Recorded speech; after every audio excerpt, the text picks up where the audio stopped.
Very good morning बच्चों। आज हम कक्षा 10वीं की आलोक भाग 2 जो पुस्तक है, इसका जो दूसरे नंबर चैप्टर है छोटा जादूगर, इसकी हम चर्चा करेंगे। और मुझे उम्मीद है आप सबको यह चैप्टर बहुत अच्छे से समझ में आएगा। और साथ ही साथ इस चैप्टर में इस पाठ में जो भी प्रश्न उत्तर दिए गए हैं उन सबको हल कराने की मैं कोशिश करूँगा। और आप सब इसे कॉपी में अच्छे से नोट करिए और परीक्षा के लिए तैयार करिए। तो आगे बढ़ते हैं बिना कोई समय गवाए अगले प्रश्न की तरफ, जो कि पाठ में दिया गया है। पहला प्रश्न है, सही विकल्पों का चयन करें। पहला प्रश्न, बाबू जयशंकर प्रसाद का जन्म हुआ था काशी में, इलाहाबाद में, पटना में, जयपुर में। तो बाबू जयशंकर प्रसाद का जन्म कहाँ हुआ था? काशी में हुआ था। अगला प्रश्न है, जयशंकर प्रसाद जी का साहित्यिक जीवन किस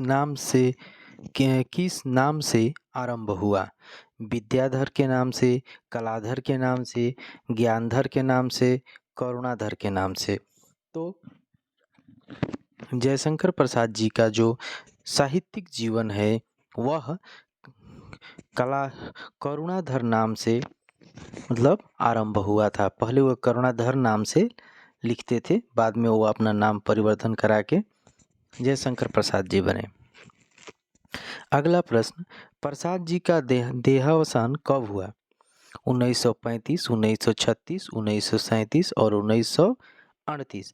तो प्रसाद जी का देहावसान 1937 ईस्वी में हुआ था। अगला प्रश्न, कर्णविल के मैदान में लड़का चुपचाप किनको देख रहा था? चाय पीने वाले को, मिठाई खाने वाले को, गाने वाले को और शरबत पीने वाले को। तो सही उत्तर है शरबत पीने वाले को।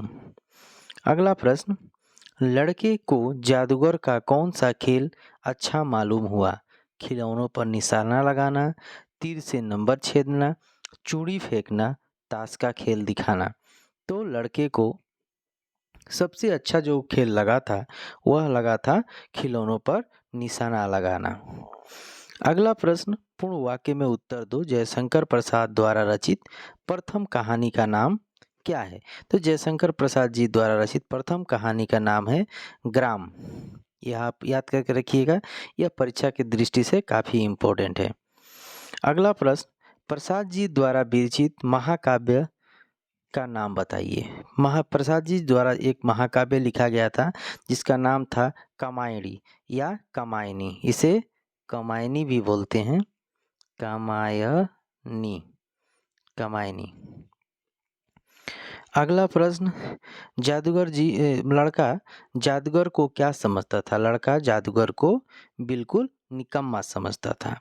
लड़का तमाशा देखने पर्दे में क्यों नहीं गया? तो लड़का पर्दे में जाने के लिए टिकट लगते थे, जिसके लिए उसके पास पैसे नहीं थे, इसीलिए वह तमाशा देखने पर्दे में नहीं गया। अगला प्रश्न, श्रीमान ने कितने टिकट खरीदकर लड़के को दे दिया? श्रीमान ने 12 टिकट खरीदकर लड़के को दे दिया। लड़के ने हिंडोले से अपना परिचय किस प्रकार किया? लड़के ने हिंडोले से अपना परिचय मैं हूँ छोटा जादूगर कहकर दिया था। बालक छोटा जादूगर को किसने बहुत ही शीघ्र चतुर बना दिया था? तो बालक को आवश्यकता ने शीघ्र ही चतुर बना दिया था। श्रीमान कलकत्ते में किस अवसर पर की छुट्टी बिता रहे थे? तो श्रीमान जी कलकत्ते में बड़े दिन की छुट्टी बिता रहे थे। सड़क के किनारे कपड़े पर सजे रंगमंच पर खेल दिखाते समय छोटा जादूगर की वाणी में स्वभाव सुलभ प्रसन्नता की तरी क्यों नहीं थी? उत्तर, क्योंकि उस दिन उसकी माँ ने जल्द ही लौटने को कहा था और उसकी माँ की तबीयत जो थी काफ़ी बिगड़ चुकी थी। यह नंबर क्वेश्चन है, मृत्यु से ठीक पहले छोटा जादूगर की माँ के मुंह से कौन सा अधूरा शब्द निकला? तो मृत्यु के ठीक आगे सामने माँ के मुंह से बे जैसा अधूरा शब्द निकला। बढ़ते हैं अगले प्रश्न की तरफ। अगला प्रश्न है, अति संक्षिप्त उत्तर दो लगभग 25 शब्दों में। बाबू जयशंकर प्रसाद की बहुमुखी प्रतिभा का परिचय किन क्षेत्रों से मिलता है? बाबू जयशंकर प्रसाद आधुनिक हिंदी साहित्य के लिए एक महत्वपूर्ण व्यक्ति हैं, जिन्होंने 1918 से 1938 तक हिंदी साहित्य को अपनी बहुमुखी प्रतिभा के द्वारा सर्वोच्च स्थान प्राप्त कराया या पहुंचाया। कविता, नाटक, कहानी, उपन्यास, निबंध और आलोचना सभी में आपके अमर लेखनी द्वारा बहुमुखी प्रतिभा का परिचय हमें देखने को मिलता है। अर्थात इनकी जितनी भी लेखनियाँ हैं, चाहे वो नाटक हो, कहानी हो या उपन्यास, इन सब में इनकी लेखनी है और ये सब प्रकार की विधाओं में अपना लेखन कार्य किए हैं। अगला प्रश्न, लेखक ने छोटे जादूगर को कभी भेंट के दौरान किस रूप में देखा था? छोटा जादूगर से जब पहली बार उससे भेंट हुई थी तो वो किस रूप में देखे थे? एक छोटे फुहारे के पास छोटा जादूगर वाले जो लड़का था चुपचाप खड़ा था। कुछ शरबत पीने वाले लोगों को देखकर उसके गले में फटे कुर्ते के ऊपर एक मोटी सी सूत की रस्सी पड़ी थी और जेब में कुछ ताश के पत्ते थे। अर्थात लेखक ने जब उसे देखा उस समय वह शरबत पीने वाले को देख रहा था और उसके गले में एक मोटी सूत की रस्सी थी तथा उसके कुर्ते जो थे वह फटे हुए थे और जेब में ताश के कुछ पत्ते थे। वहां जाकर क्या कीजिएगा? छोटा जादूगर ने ऐसा कब कहा? जब श्रीमान ने लड़के को पर्दे तक ले जाने के लिए चलने को कहा तब वह अचरज से कहा, वहां जाकर क्या करिएगा? अगला प्रश्न, निशानेबाज के रूप में छोटा जादूगर की कार्यकुशलता का वर्णन करो। निशानेबाज के रूप में लड़के ने जो कुशलता का निशाना लगाया था वहां उसका कोई गेंद खाली नहीं गया। ऐसे ही वह 12 खिलौने बटोर लिया। उसके बाद वह अचानक हिंडोले तक गया। इस प्रकार दिखाया कि वह एक पक्का निशानेबाज है। अर्थात उसने 12 टिकट खरीदी थी लेखक ने और 12 टिकट उस लड़के को दे दी और उस लड़के ने बहुत ही कार्यकुशलता दिखाते हुए उसने 12 टिकटों में 12 खिलौनों को गिरा दिया था। अगला प्रश्न, कलकत्ते के बोटानिकल उद्यान में श्रीमान श्रीमती को छोटा जादूगर किस रूप में मिला था? कलकत्ते के बोटानिकल उद्यान में छोटा जादूगर हाथ में चरखाने की खादी का झोला, साफ जंघिया और आंधी बाहों वाला कुर्ता, इसी वेश में मस्तानी चाल से झूमता हुआ आ रहा था। तो अगला प्रश्न, कलकत्ते में बोटानिकल उद्यान में श्रीमान ने जब छोटे जादूगर को लड़के कहकर संबोधित किया तो उत्तर में उसने क्या कहा? कलकत्ते के बोटानिकल उद्यान में जब श्रीमान जी ने छोटे लड़के को लड़का कहा था तब उसने उत्तर में कहा, छोटा जादूगर कहिए, यही मेरा नाम है, इसी से मेरी जीविका है। अगला प्रश्न, आज तुम्हारा खेल क्यों नहीं जमा? इस प्रश्न के उत्तर में छोटा जादूगर ने क्या कहा? श्रीमान जी ने जब पूछा कि आज तुम्हारा खेल क्यों नहीं जमा, छोटा जादूगर ने इस प्रश्न के उत्तर में कहा, माँ ने आज तुरंत चले आने को कहा है क्योंकि उसकी घड़ी समीप है। अर्थात वह काफी बीमार है। संक्षिप्त उत्तर दो। प्रसाद जी की कहानियों की विशेषताओं का उल्लेख करो। उत्तर, प्रसाद जी प्रधानतः यज्ञवादी धारा के प्रतिनिधित्व करने वाले हैं, जिसने आधुनिक हिंदी साहित्य को समृद्ध बनाया था। आपकी कहानियों का विशेषता है कि भारतीय सभ्यता, संस्कृति, धर्म, दर्शन और अध्यात्म आदि पर रुचि रखते हैं। इसके साथ आपने यांत्रिक बुद्धिवा बुद्धिवादिता भौतिकता की अतिरिक्तता से उत्पन्न आधुनिक जीवन की विविध मूलभूत समस्याओं को भी चिन्हित अपने लेखन के जरिए किया है। मतलब प्रसाद जी हर तरफ के हर क्षेत्रों में इन्होंने अपनी लेखनी की है। अगला प्रश्न, क्यों जी तुमने इनसे इसमें क्या देखा? अर्थात इस प्रश्न का उत्तर छोटे जादूगर ने किस प्रकार दिया? जब लेखक ने पूछा कि क्यों जी तुमने इसमें क्या देखा, तो इस प्रश्न के उत्तर में लेखक को लड़के ने क्या जवाब दिया? उत्तर है, जिस समय कर्णबिल के मैदान में बिजली जगमगा रही थी, उस समय वहां छोटा जादूगर ने एक कोने में खड़े रहे समग्र शरबत जो पी रहे थे उनको देख रहा था। और श्रीमान ने जब पूछा तब उत्तर दिया कि मैंने सब देखा। यहाँ चूड़ी फेंकते हैं, खिलौनों पर निशाना लगाते हैं, तीर से नंबर छेदते हैं। मुझे तो खिलौनों पर निशाना लगाना अच्छा मालूम हुआ। जादूगर तो बिल्कुल निकम्मा है, उससे अच्छा तो ताश का खेल मैं दिखा सकता हूँ। अर्थात जब लेखक ने पूछा कि क्यों जी तुमने यहाँ क्या देखा, इसके उत्तर में बच्चे ने, जो छोटा जादूगर था, उसने यह अपनी बात कही थी। अगला प्रश्न, अपने माँ बाप से संबंधित प्रश्नों के उत्तर में छोटा जादूगर ने क्या कहा? अपने माँ बाप के संबंधित प्रश्नों के उत्तर में छोटा जादूगर ने कहा कि बाबूजी जेल में हैं और इस बात को बड़े गर्व से कहा कि देश के लिए जेल में गए हैं या गया है, और माँ बीमार है। यह भी कहा कि माँ जी के बीमार के कारण वह जेल नहीं गई, क्योंकि कुछ लोगों को तमाशा दिखाकर माँ के लिए दवा दारू का प्रबंध करने मैं यहाँ आया हूँ। अगला प्रश्न, श्रीमान ने 13-14 वर्ष के छोटे जादूगर को किस लिए आश्चर्य से देखा था?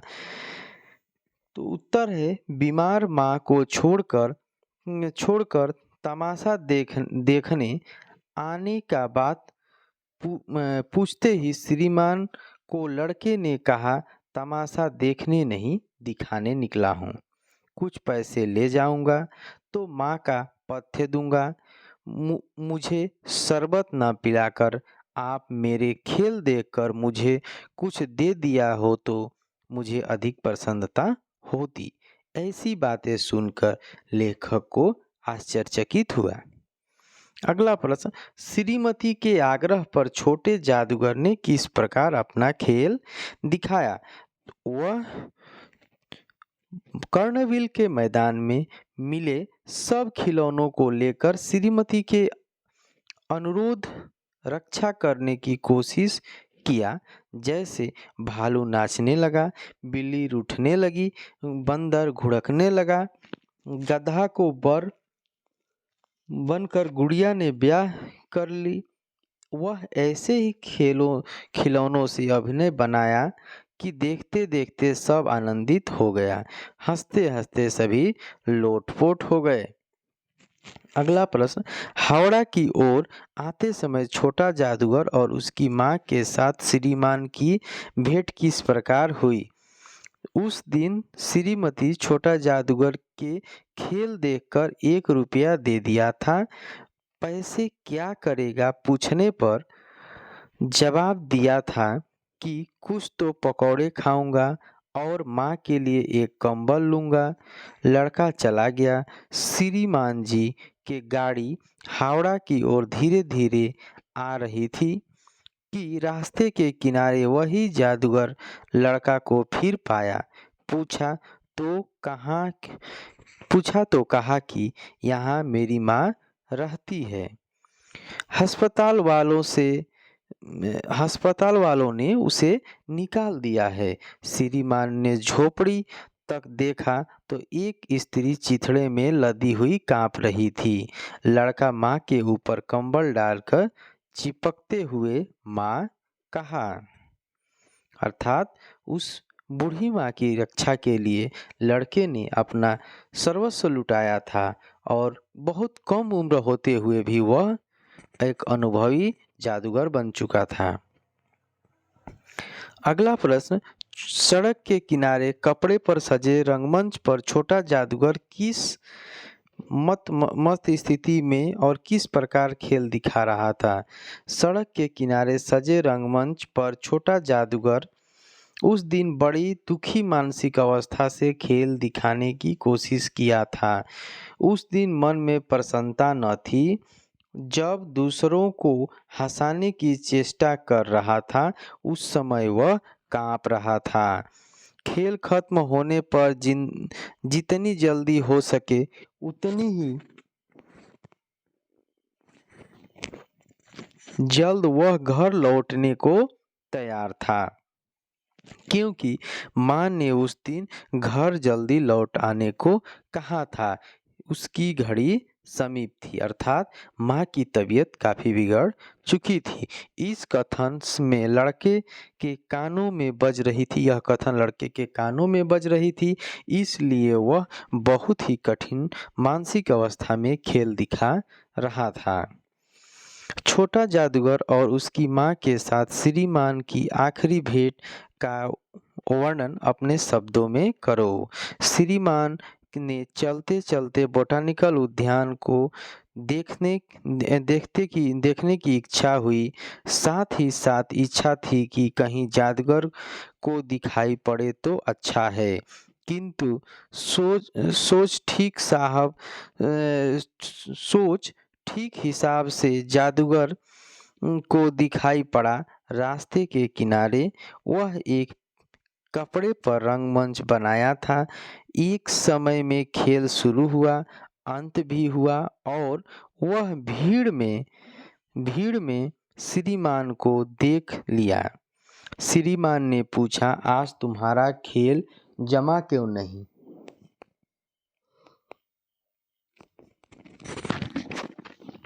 लड़के ने उत्तर दिया, माँ ने तुरंत आने को कहा है, क्योंकि उसकी घड़ी समीप है। श्रीमान जी समझ गए कि उसकी गाड़ी समझ गए और उसे अपने गाड़ी में बैठाकर झोपड़ी के पास पहुंचा। लड़का अंदर चला गया। माँ कहने पर उसने दुर्बल हाथ उठाकर बे कहकर हाथ गिरा दिया। लड़का रो रहा था। श्रीमान पीछे खड़े थे और उसकी माँ यह दुनिया छोड़कर चली गई। साम्य उत्तर दो। लगभग 100 शब्दों में बाबू जयशंकर प्रसाद की साहित्यिक देन का उल्लेख करो। कवि हृदय वाले जयशंकर प्रसाद मूलतः भारतीय संस्कृति से जुड़े हुए थे।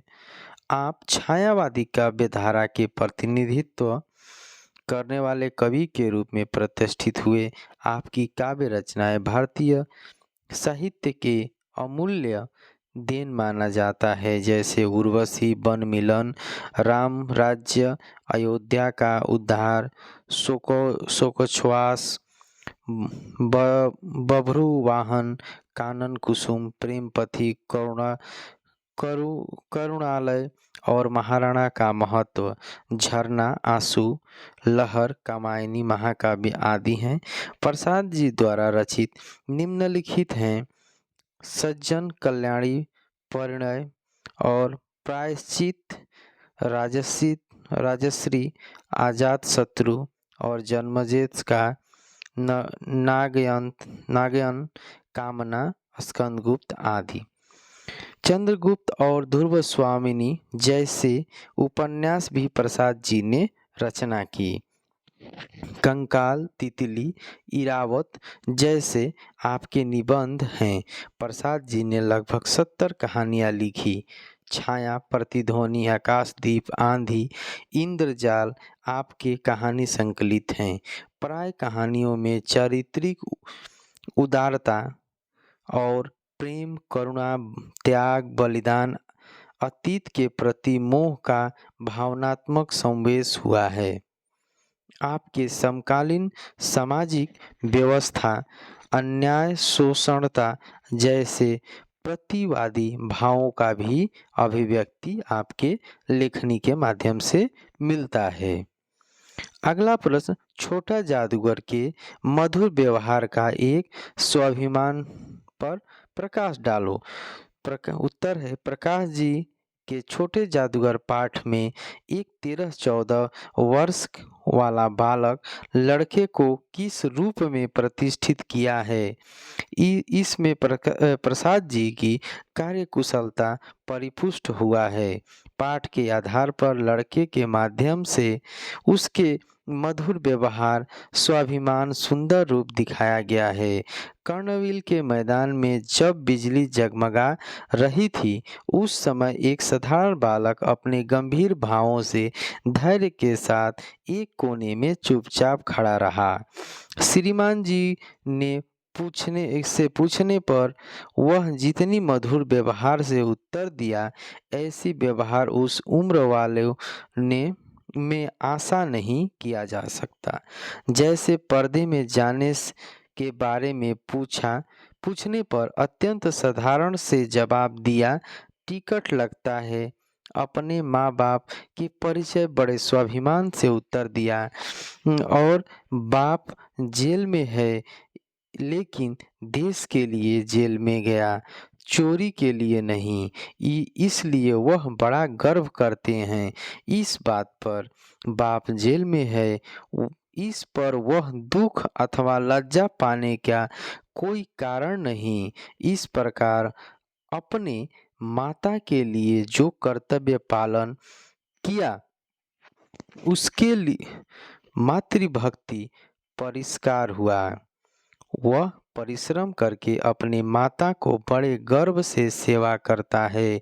परिश्रम में अर्थात खेल दिखाने में वह हमेशा प्रसन्न भाव से करते हैं।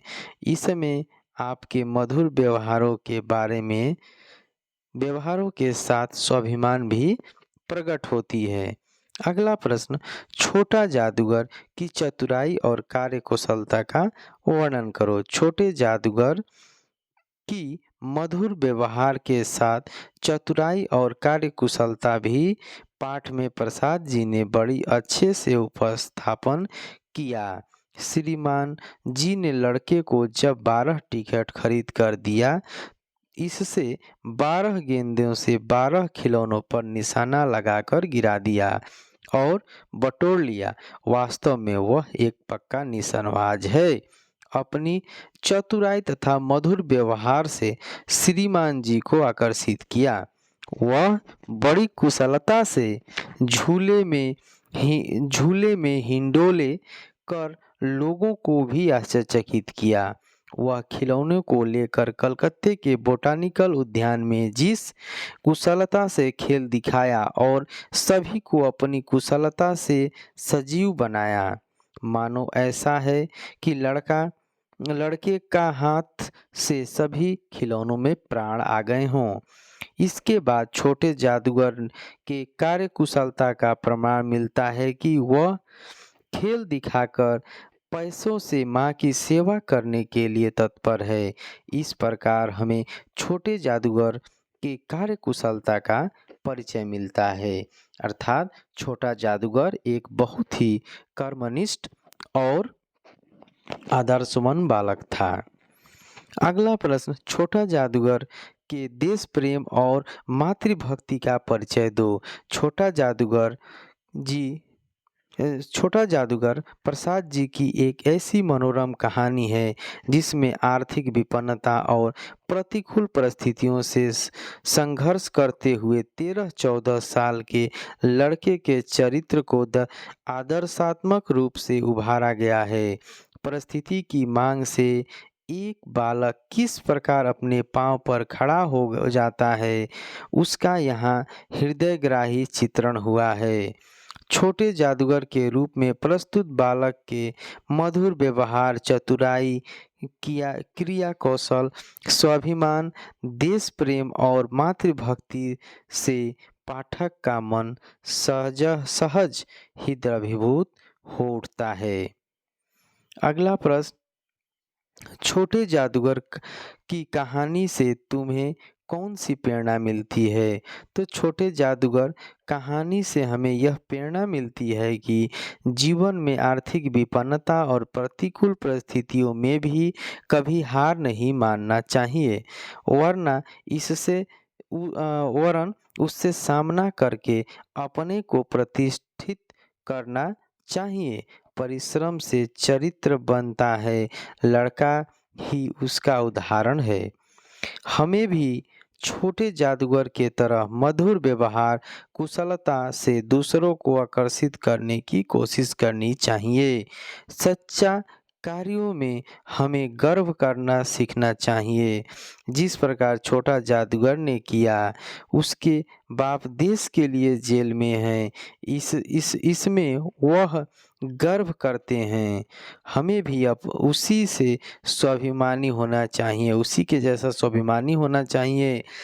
मातृ के प्रति जो कर्तव्य हमें भी पालन करना चाहिए, लड़का इसका उदाहरण होकर हमें शिक्षा देता है। अगला जो प्रश्न है, सप्रसंग व्याख्या करो। यह परीक्षा की दृष्टि से बच्चों काफ़ी इम्पोर्टेंट है, यह काफ़ी इम्पोर्टेंट है। तो पहला व्याख्या है, मैं उसकी ओर न जाने क्यों आकर्षित हुआ, उसके अभाव में भी संपूर्णता थी। तो सर्वप्रथम हम इसका प्रसंग लिखेंगे। यह पंक्ति हमारी पाठ्य पुस्तक आलोक भाग 2 के अंतर्गत जयशंकर प्रसाद जी द्वारा रचित छोटा जादूगर शीर्षक कहानी से लिया गया है। संदर्भ, यहाँ लेखक जयशंकर प्रसाद जी ने छोटे जादूगर के प्रति श्रीमान किस प्रकार आकर्षित हुआ, इसका उल्लेख इन्होंने किया है। व्याख्या, जयशंकर प्रसाद जी कहते हैं कि एक श्रीमान ने कर्णविल के मैदान में खेल देखने के लिए आते समय देखा कि 13-14 वर्ष के उम्र वाले लड़का छोटे फुहारे के पास चुपचाप खड़ा था। उसने देखने में गरीब तथा आंखों में उज्जवल गंभीर भावों के साथ धैर्य का स्पष्ट निशान था। देखने में लगा कि संपूर्ण अभावी लगता है था, लेकिन उसने कभी किसी के सामने हाथ नहीं फैलाई। छोटा जादूगर एक हृदयग्राही विचार धारा का बालक है। उसका मधुर व्यवहार, चतुराई, क्रिया कौशल, स्वाभिमान और मातृभक्ति बहुत ही अतुलनीय है, जिसे देखकर लेखक आश्चर्यचकित हुए। कभी किसी को सुंदर चेहरे से आकर्षित नहीं किया जाता। यह आकर्षण ऐसे ही होता है जो आप या कोई नहीं जानता। इससे हमें यह शिक्षा मिलती है कि विशेष रूप से अपने व्यवहार से ही हम किसी को आकर्षित कर सकते हैं, ना ही उसके धन दौलत से। उपसंहार, छोटा जादूगर एक हृदयग्राही विचारधारा का बालक है। उसका मधुर व्यवहार, चतुराई, क्रिया कौशल, स्वाभिमान और मातृभक्ति बहुत ही अतुलनीय है, जिसे देखकर लेखक आश्चर्यचकित हुए। अगले व्याख्या की तरफ आगे बढ़ते हैं। श्रीमती की वाणी में वह माँ की सी मिठास थी, जिसके सामने किसी भी लड़के को रोका नहीं जा सकता। तो प्रसंग लिखेंगे, यह पंक्तियां हमारी पाठ्य पुस्तक आलोक भाग 2 के अंतर्गत जयशंकर प्रसाद जी द्वारा रचित छोटा जादूगर कहानी से लिया गया है। संदर्भ, यहाँ श्रीमती की प्यार भरी कथन से लड़का किस प्रकार खेल दिखाने के लिए प्रस्तुत हो गया, उसका वर्णन किया गया है। व्याख्या, एक दिन श्रीमान अपनी पत्नी तथा दोस्तों के साथ बोटानिकल उद्यान में जलपान कर रहे थे। इतने में इतने में ही छोटा जादूगर वहां पहुंचा और लड़के ने बाबूजी को खेल दिखाना चाहा, लेकिन वह मना किया क्योंकि उस समय वे जलपान कर रहे थे। फिर लड़के के कुछ कहने पर श्रीमान जी ने डांट लगाई। इस पर श्रीमती ने बड़े प्यार से लड़के को खेल दिखाने को कहा। श्रीमती जी के कहने पर लड़का बिल्कुल प्रफुल्लित हो गया, मानो ऐसा लगता है कि उसकी माँ ने उसको प्यार से बोली हो। श्रीमती जी ने इतने मिठास से कही। उपसंहार: उपरोक्त पंक्तियों में माँ की ममता और मातृ भक्ति दोनों गुणों को बहुत ही अच्छी तरीके से प्रस्तुत किया गया है। तो ये जो प्रश्न थे जो आपके पाठ से रिलेटेड थे, आपके इस पाठ में दिए गए हैं और ये परीक्षा के दृष्टि से महत्वपूर्ण है। अब हम व्याकरण जो कि ग्रामर पर्सन इसमें दिया गया है, ग्रामर की तरफ आगे बढ़ेंगे। भाषा और व्याकरण: सरल, मिश्र और संयुक्त वाक्यों की पहचान करो। जैसे कर्णवील के मैदान में बिजली जगमगा रही थी, यह कौन सा वाक्य है? चूंकि इसमें कोई वाक्य संयुक्त नहीं है, इसलिए यह सरल वाक्य होगा। माँ जी बीमार है इसलिए मैं आया नहीं गया, यहाँ दो वाक्यों का मिलन है इसलिए यह संयुक्त वाक्य है। मैं घूमकर पान की दुकान पर आ गया, यह सरल वाक्य होगा। माँ ने कहा कि आज तुरंत चले आना, यहाँ पे दो वाक्यों का मिलन है कि माँ ने कहा आज तुरंत चले आना, अर्थात दो वाक्यों का मिलन है, यह मिश्र वाक्य होगा। अगला, मैं भी पीछे था किंतु स्त्री के मुंह से बे निकल कर रह गया। यहाँ पे दो वाक्य हैं, जैसे कि मैं भी पीछे था एक वाक्य, किंतु स्त्री के मुंह से बे निकल कर रह गया, निकल कर रह गया अलग वाक्य हो गई, उसके मुंह से बे निकल गया, यानी यहाँ पे दो से अधिक वाक्य मिश्रित हैं।